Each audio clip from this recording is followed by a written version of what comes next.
नमस्ते बच्चों, Sonia Verma Hindi classes YouTube channel में आप सभी का स्वागत है। और आज मैं आपके साथ प्रश्नावली 119 साझा कर रही हूँ।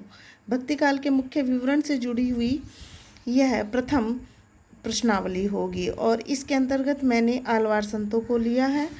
तो चलिए वीडियो को आरंभ करते हैं।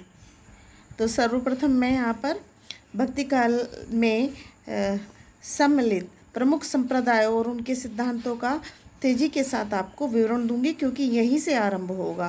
तो यहाँ पर मैंने तीन जो है पॉइंट क्रिएट किए हैं: संप्रदाय, सिद्धांत और प्रवर्तक। तो यहाँ पर आप देख सकते हैं। तो मैं तेजी से चल रही हूँ। सबसे पहले शंकराचार्य, रामानुचार्य, आचार्य निम्बार्क, मध्वाचार्य, विष्णु स्वामी, स्वामी रामानंद, वल्लभाचार्य, चैतन्य महाप्रभु, चक्रधर स्वामी और पुंडरीक। फिर अग्रदास, हरिदास, निरंजनी, हित हरिवंश, स्वामी हरिदास, रामचरण दास और जीवाराम, कृपा निवास इत्यादि। यहाँ पर आपने देखा होगा कि ये जो संप्रदाय हैं भक्ति काल से जुड़े हुए, इनसे संबंधित भी टीजीटी पीजीटी परीक्षाओं में बहुत सारे प्रश्नों को पूछ लिया जाता है। तो इन संप्रदायों पर आप विशेष रूप से ध्यान रखें, क्योंकि निश्चित रूप से 2 क्वेश्चंस संप्रदायों पर बनते हैं।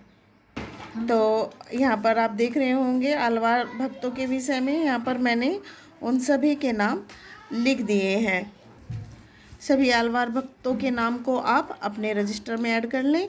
और अब हम इनसे जुड़े हुए पॉइंट्स को जल्दी से देख लेते हैं। नंबर 1, दक्षिण भारत में वैष्णव भक्ति को सर्वप्रथम आलवार भक्तों ने सुदृढ़ता प्रदान की। आलवार भक्तों की संख्या 12 थी। आलवार भक्तों में 9 आलवार भक्त ऐतिहासिक व्यक्ति माने गए हैं। तो यहाँ पर जो 2 नंबर का पॉइंट है वह अत्यंत महत्वपूर्ण है, क्योंकि ये कम से कम 2 से 3 बार टीजीटी पीजीटी में पूछा जा चुका है कि आलवार भक्तों की संख्या कितनी थी। अब हम चौथे नंबर के पॉइंट को देख रहे हैं। आंडाल महिला आलवार भक्त थी, यानी कि इन 12 आलवार संतों में एक महिला आलवार संत भी या भक्त भी थी। राम भक्ति सर्वप्रथम दक्षिण के आलवार भक्तों की वाणी के माध्यम से प्रस्फुटित हुई थी, यानी कि जब हम सर्वप्रथम राम के स्वरूप के जिक्र को पाते हैं तो वह आलवार संतों के द्वारा आरंभ हुआ था। 7वें आलवार भक्त केरल के चेरवंशी राजा कुलशेखर थे। आलवार भक्तों के लोक प्रचलित पदों को सर्वप्रथम आचार्य श्री रंगनाथ मुनि ने संग्रहित किया था। ये भी प्रश्न टीजीटी पीजीटी परीक्षा में पूछा जा चुका है। आचार्य रंगनाथ मुनि ने आलवार भक्तों के पदों को नालियर दिव्य प्रबंधन के नाम से संकलित किया था। देखिए, यदि आपके पास पॉइंट्स हैं तो आप प्रश्नों के जवाब आसानी से दे सकते हैं।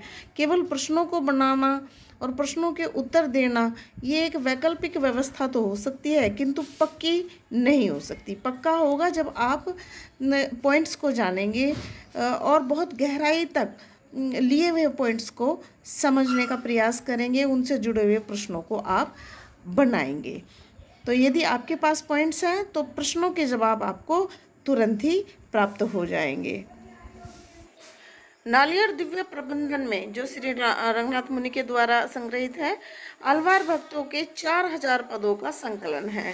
तो ये भी आप ध्यान रखें, क्वेश्चन बनेगा कि दिव्य प्रबंधन में या रंगनाथ मुनि कृत दिव्य प्रबंधन में आलवार संतों के कितने पद संकलित है। तो 4000 पद संकलित है। इस तरीके से प्रश्नों का विवरण आप देना सीखिए। आप अगला देख रहे हैं। रंगनाथ मुनि ने आलवार भक्तों के पदों को दिव्य प्रबंधन में 4 भागों में संकलित किया। यह भी आपके लिए बहुत महत्वपूर्ण जानकारी है। दिव्य प्रबंधन में 4 भागों में यह पद संकलित है, क्योंकि अलग अलग काल के ये 12 का 12 आलवार संत थे और उन सभी के पदों को रंगनाथ मुनि ने संकलित किया था। काटकोप अथवा नकमालवार भक्त राम की चरण पादुका के अवतार माने जाते हैं, ऐसा मतलब संग्रहित है। काटकोप कृत तिरुवाय मौली में सर्वप्रथम राम की अनन्य भक्ति का वर्णन हमें प्राप्त होता है। आलवार भक्त गायक थे, यानी कि जब वो मतलब गाकर श्री राम की महिमा को समाज के सामने रखते थे, उनके दिव्य रूप को बहुत सारे पदों में वो समाज के अंदर जाकर गाते हुए उसे समर्पित करते थे। महिला आलवार भक्त आंडाल के पद द्रविड़ भाषा में तिरुप्पावाई नामक पुस्तक में सर्वप्रथम प्राप्त हुए थे। श्री कृष्ण पर स्वतंत्र काव्य रचना करने का श्रेय सर्वप्रथम आलवार भक्तों को ही दिया जाता है। आलवार भक्तों ने कृष्ण भक्ति से परिपूर्ण गीतों की रचना तमिल भाषा में की थी। कृष्ण गीति काव्य की परंपरा भारत में सर्वप्रथम आलवार भक्तों के गीतों से ही प्रारंभ हुई थी। नाथ मुनि ने आलवार संतों के 4000 पदों का संग्रह दिव्य प्रबंधन में किया था। आलवार भक्त षटकोप ने अपने ग्रंथ में यहाँ पर देखिए, उनका ग्रंथ है सहस्त्र गीत में राम के प्रति कांता भाव का वर्णन किया है। आशा करती हूँ आज की वीडियो आपके लिए उपयोगी सिद्ध होगी और आपको पसंद भी आएगी। ऐसे ही नवीन मुख्य विवरण से युक्त कल की वीडियो होगी।